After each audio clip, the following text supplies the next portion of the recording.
So if it's community, if it's faith, if it's understanding, then whatever you do in your world and your work, you have to have that be present there. And that's really what your purpose is. Your purpose is to fulfill that promise of bringing that to the world. The opportunities start to expand because you're really focused on the things that really light you up and that you're meant and born to do and have here in the life that you're in right now. And that's really what it is. That's the key to living a limitless life, is to have it based and anchored in that purpose.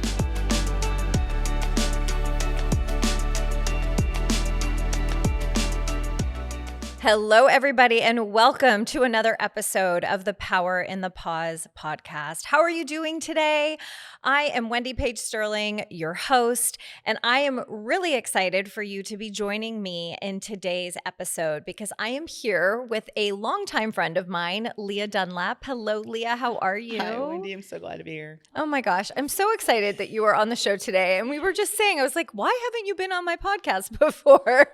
So I'm so excited that you are here today because you have such a fascinating story and also business. And so I would love for you to start our conversation today by sharing with our audience a little bit more about you, your story, and how it is that you have found your own power in the pause and how that inspires the work you do today. Oh my gosh, thank you so much. And yes, I am so excited to be here.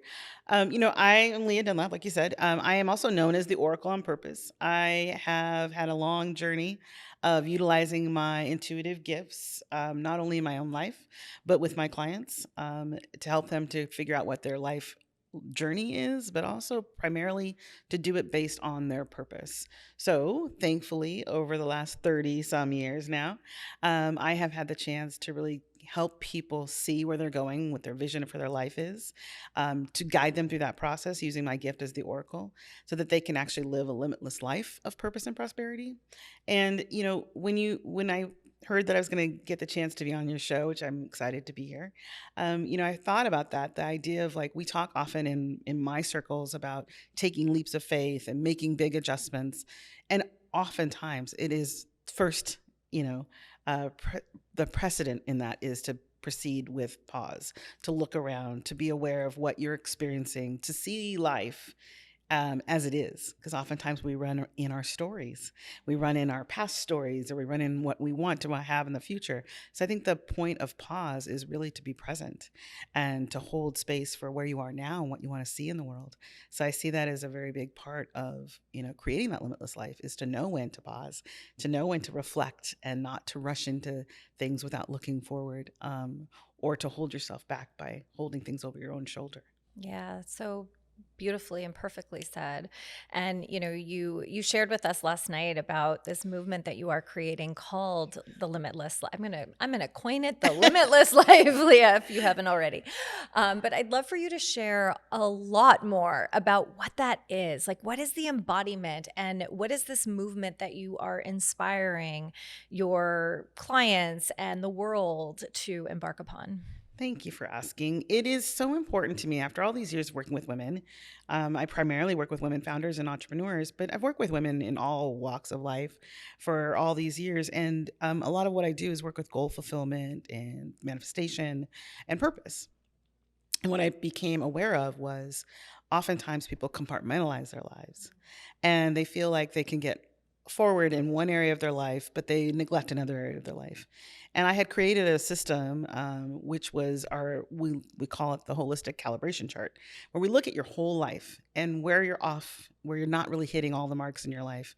And what I recognize is there wasn't a place for them to get support for all of these things. And so women were not only compartmentalizing their life, but they were compartmentalizing their support. And so they would choose one thing over another. They would choose help on their business, but disregard their personal life. They would choose help on their personal life, but disregard their need for expression and creativity and fun. One of the last key factors for me when I created this movement, as we were talking about it, really was the idea of like, if we could gather together as women, not only see that our full potential is there to be whole women, whole aspects of ourselves, to have passion about what we're doing, to understand and believe in each other, to support each other, to have amazing goals and fulfill them, not just run on these endless cycles of goal list or to-do lists, but instead to really inspire each other and lift each other up and sometimes nudge each other, with love and affection to be our highest selves together. Another thing that I know we've talked about kind of offset was, this idea that oftentimes women were built around competition. And so we held ourselves back from being vulnerable and real with each other. So I wanted a community where the support was there, the practical, tactical pieces were there, but we had a chance to really explore deeper expression of ourselves, to have the ability to support each other. It's really beautiful to me when I watch my own group of women that are working in this now become bonded together as a community to really lift each other up, and in a way that's really special and unique, because it doesn't matter if, I have a former center that I work with, and I have someone who's working on building a mini farm for autistic kids. Like, they're all doing many different things, varied things, but the passion and the challenges are often the same. The passion's to make a difference, and the challenges are often like to understand whether they deserve to do all this great work, whether there's enough time, whether there's enough money. So all of these things kind of came to a head for me. And just a few months ago, I said, I'm going to do it. I'm going to pull the trigger. And then the last piece, like I said, that came to be was, but it has to be fun. Yes. We have to have fun. It can't Yes. be more work, because No. we are so We don't easy have to time. pile more stuff on top of ourselves. Right. And this wasn't about that. So it was like, how do I make it fun? How do I make it enjoyable? And how do I create this community? So another thing that I've done for several years is lead retreats. So we're now inviting this group into these retreats. And ultimately, my ultimate vision is to have retreat centers all over the world that members of this tribe or this community, the Limitless Life Club, can actually just dip in and stop and, relax and connect and be together in a space where they know they're welcome and where their whole being is rewarded, rejuvenated, and respected. Yeah. That's so amazing. And, having known you for a couple of years too, I mean, you really do embody the spirit of community, and you are really good at fostering community among not just your clients, but also being in community with you. You are always very inclusive. You have this way about you where you're really able to, bring people together. And I've literally built both of my businesses on, some sort of a community collaboration model, right? Because at the end of the day, we are all, what I'm hearing you say, right, is that we're all so much more powerful together. And when we are able to come together and we're able to, cheer each other on and share in, the experiences of what it is that we are going through, we weren't brought here to do things in a silo, right? Like, we were brought here to be in community, right? And I know you're a mom, I'm a mom. Like, I always say, like, it takes a village, and it literally does. But yet I feel like sometimes, we get in our heads, we get in our egos around, I can do this by myself. I don't need this, right? And it takes a really brave, courageous person to take a stand and say, like, no, this is what I want. And it's going to take, it's going to take more than me to get there. And I think that, with how you're building your business and how it is that you foster this community around, travel and togetherness and, community, that's really what is going to move, that's going to move your clients forward. And you have experience in that too. And so I'd love for you to share more about how, because we're all leaders, right? We lead a couple steps ahead of our clients, right? Before, a lot of times we put programs out into the universe. But how is it that you have experienced the benefits of the types of community and movements that you are putting together for your clients? The great thing about the way that I've created community, and it is a reflection of my own experience. You're right. Like, to look around at what has helped me, to be able to see that when I've allowed other people in to support me and get assistance, like, here's the thing. I think you made a good point. I want to kind of highlight this. That idea that doing it on our own somehow equates to being more powerful, or I would actually say less weak. Because I don't think we think it's more powerful. It's like less weak. Right. I like to tell my clients, like, listen, if we were meant to be alone, we could scratch our own backs. Oh, I love I mean, that. it's a plain and simple thing. Yes. We were meant to be in community. We were born and created to be in community, because that fostering of not only ideas, but physical connection and the energy with which we exchange thoughts and ideas requires us to look at each other and to expose ourselves, to be authentic. And so in my own life, I know that the biggest leaps I've ever made in my own business and in my life as a whole is when I've let my guard down and really gotten to the place where I've had to just throw up my hands and say, I need help, right? And in history has told me that it doesn't have to be that hard. We don't have to hit rock bottom. We don't have to reach our limit. And so in all those moments, I'm like, what was the moment before that? What would I have done? What would I have wanted around me so that I could make that choice earlier on? You know, I don't want people to have to suffer, and I don't think we're here to suffer. I absolutely don't believe that. So it's like, okay, so what was the moment before that, right? At what point did it become too much that I had to break down and ask for help? Because wouldn't it be wonderful if that was the community, that was the environment I was in, where someone else could notice in me a change, and I was confident and comfortable enough in that community to let them reflect back to me that it was time to ask for support. And that's not often shown in a lot of communities I've been in. So sometimes it was a reflection of what wasn't there in the communities I was in. You know, the people that disappear off a call, and many women that have gone on calls and in groups and things like that, that suddenly just aren't there anymore. Who reached out to see what happened? Who checked in on them? Who saw beforehand that they were going to ask a question or raise their hand, but put it down? Like, who's paying attention? And that's when it hit me, like, that's something, as you said, and thank you for noticing, that's something that's really important in my group. Like, I want people to see that, you know, you don't have to say to me when we're on a call, oh, I don't want to take up too much time. Because you know what you're going to get? Crazy. You're going to get all the time that's left.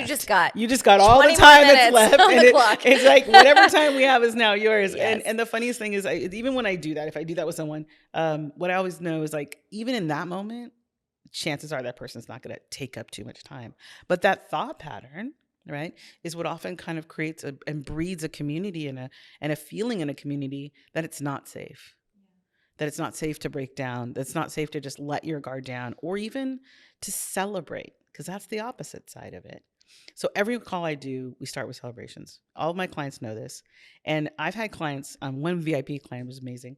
And every week when we met, I would say, like, what are we celebrating today? And she got mad at me one day. She said, you know, I hate this question. I said, good, then we're going to ask it every single time. Because this means that there's a part of you that doesn't allow yourself to recognize, even in a so-called mundane week, that you have so much to celebrate. In being alive alone, but also I know for a fact that you have done things in your life that you're not acknowledging yourself for. And so, yeah, I'm going to stop you. I'm going to pull that out in you. And then I'm going to give you the space, the pause, which is important too, to just sit in it. Sit in that and feel it all the way to your core.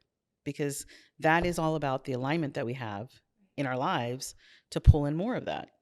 If you want something, you want more of something, then you celebrate what you have. And that, I think that whole combination creates a community where it fosters that expression and it allows people to really show up. Yeah. And I mean, don't you feel like, you know, and I'm guilty of it. I am guilty of, like, something great happens, right? Even if it's just I made coffee. I made coffee for all of us this morning, which I'm like, ooh, I made coffee. I did it and it didn't taste too bad, right? So, like, even that is just a celebration, but it took me time to really understand that concept. And I think a lot of us have a lot of trouble. And some of it could be like, oh, I don't want to take up too much space. I don't want all the attention on me. It's not that big of a deal, right? We push that kind of stuff away.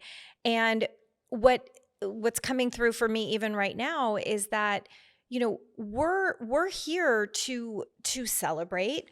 We are here to be in community. We are here to raise ourselves and to raise others, right? And to me, this movement of this limitless life, I feel like we do the opposite. If you want to have a limitless life, then start the celebrations, start getting into new communities, start traveling, start tapping into what it is that you are here to do. And I know, you call yourself the Oracle on purpose. And, I feel like that's the disconnect that a lot of people have, is that they don't know what their purpose is. They don't know what it is that they are here to do. And I know that you happen to be really good at helping people to identify that. And I'd love for you to share a little bit about, how is it that you help your clients to identify, like, what is it that I am here for? Like, what is my purpose?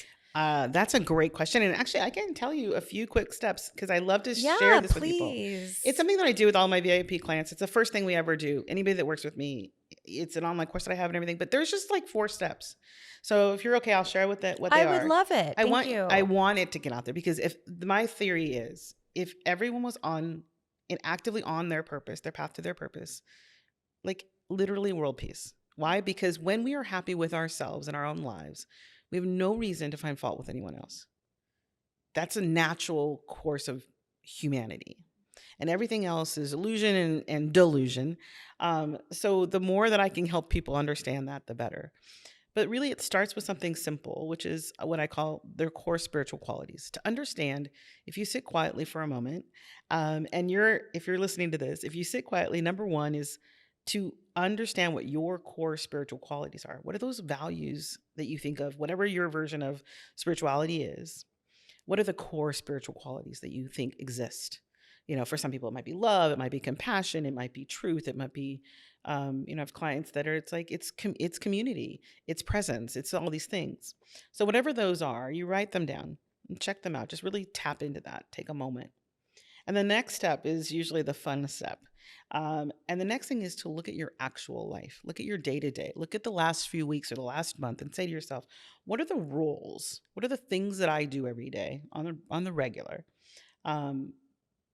Whether that's, I'm a mom, I'm a sister, I'm a taxi cab driver, I'm a, dishwasher. I'm like, what are the things you actually do? And I mean, go down the list and I'll tell you what, if you're a woman and you're listening to this and you get less than 20, you're not done. Because I promise you do more than 20 things.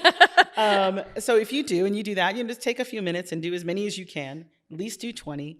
And then once you've got that list, take those core spiritual qualities and start assigning them to those roles. Something magic happens in this particular step, which is that oftentimes there are roles that you're fulfilling right now that you've taken on the responsibility of, and no amount of core spiritual qualities exist for that role. So then the next step, of course, is like, oh, let's review that. Let's see how many of these things that I'm doing with my very precious energetic time as a human being on this planet am I not utilizing the most important fundamental values I have. And which of those things, this conversely, most importantly, are filled with those core spiritual qualities. So we do, like, this next step is really to kind of review and reflect on where are those top roles? Where are the roles where you've got 3, 4, 5 different core spiritual qualities associated with that role? And once you do, then you can kind of start narrowing down into like this last step. And the last step is really to then figure out how those roles that you are actually fulfilling, that you can find your life and build your life around only those roles. And everybody goes, but like, I have to do the dishes. I have to do the laundry. I would challenge, the laundry has to get done and the dishes might have to get done, but they don't have to get done by you. So my favorite last piece for people is like, once you figure that out, you find like, here's where my highest achieved brilliance and alignment is, what I do. And here are the things that aren't, at all close to that. I like to say, next, you're going to delete, delegate, and automate. And then finally, once you're done and you look at those core spiritual qualities and you look at the ones that are repeating, right? You see them the most often. Usually there's 3 to 5. Typically there's 3. That is really the basis of your purpose. Your purpose is to find a way to make more of that in the world. So if it's community, if it's faith, if it's understanding, then whatever you do in your world and your work, you have to have that be present there. And that's really what your purpose is. Your purpose is to fulfill that promise of bringing that to the world, no matter what work you do, no matter what activity you're in. And so that's when the beauty of like expressing your life coming from that place, then the answers are the yeses and the nos are simple, they're fast, they're clear. The opportunities start to expand because you're really focused on the things that really light you up and that you're meant and born to do and have here in the life that you're in right now. And that's really what it is. That's the key to living a limitless life, is to have it based and anchored in that purpose.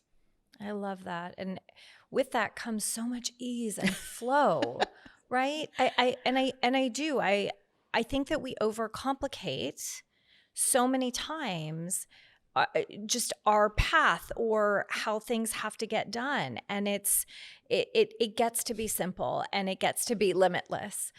Lia, I absolutely, I love you so much. And it has been such an honor to have you here on the show today. I would love for you to just leave one bit of wisdom for our audience just to kind of wrap our conversation today.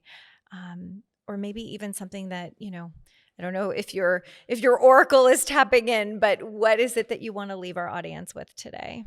I think the one thing that I can tap into the oracle or not, but I know that there's the one thing that I always want people to know is there's a 1 in 400 quadrillion chance that you exist. There's no doubt in my mind, and the oracle definitely clarifies this for me on a daily basis, that you, the person who's watching this right now, listening to this right now, you are here on purpose. And once you find out what it is, your whole world will open up to you. I felt that one. Oh my gosh. Lia, thank you so much for being here today. And I would love to make sure that everyone knows where to find you, how to follow you, how to just completely binge your content. So please share with our audience today how they can best do that. Thanks, Wendy. Thanks so much for having me. It's really simple, guys. If you want to join me, come along the journey, build your own limitless life, just follow me on Oracle on Purpose, oracleonpurpose.com. And of course, our new podcast is coming out, Oracle on Purpose. Thanks so much for having me. Oh my gosh, Lia, thank you so much for being here today. I appreciate you so much. And everyone tuning in today, thank you so much for joining us. You know that with every single episode that comes out, my goal is to help each and every one of you to find your own power in the pause. As a reminder, don't forget to hit subscribe so that you do not miss a single episode that comes out every single week. Follow me on social media at Wendy Paige Sterling. Grab some of my amazing freebies on my website, wendypagesterling.com. I hope that you guys have a beautiful rest of your day. Thank you again for tuning in, and I will see you on the next episode. Sending you so much love and light always. Mwah. Bye, everybody.